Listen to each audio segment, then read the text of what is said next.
your dreams.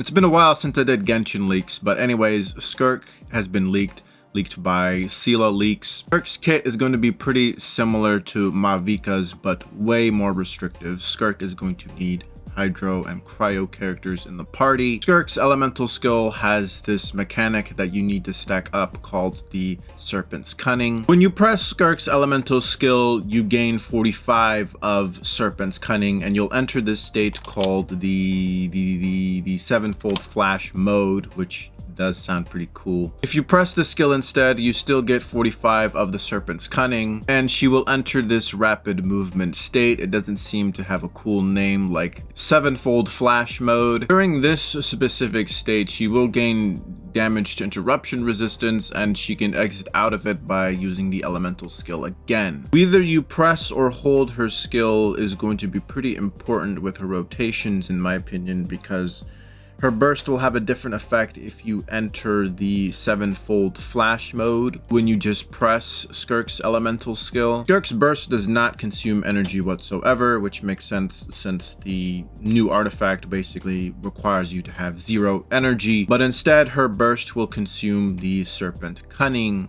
points. You only need at least 50 Serpent Cunning points to use her burst. However, if you have more of the Serpent's Cunning stacked, her burst will deal more damage. Also, if you use Skirk's burst during her sevenfold flash mode, it will not consume Serpent's Cunning.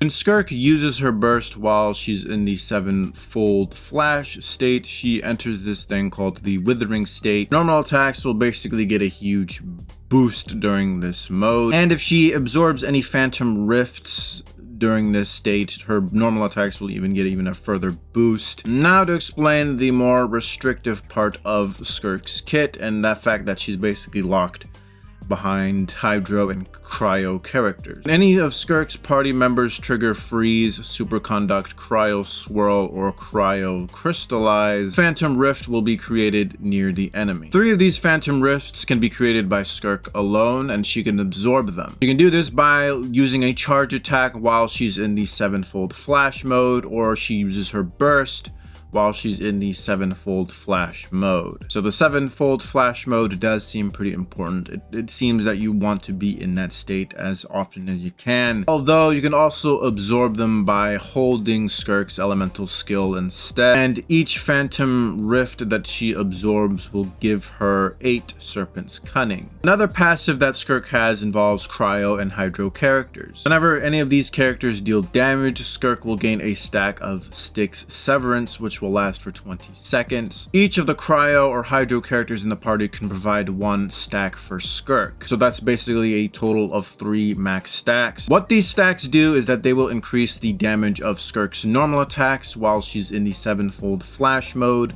and they will also increase Skirk's burst damage. Also, the last passive, which is restrictive, is when all characters are Hydro and Cryo, their talent skill levels will be increased by 1. So as I stated earlier in the video, Skirk will be pretty much restrictive to Cryo and Hydro only. As for Skirk's constellations, I'm just going to be going over the first 2 real quick since I think they're probably one of the most important.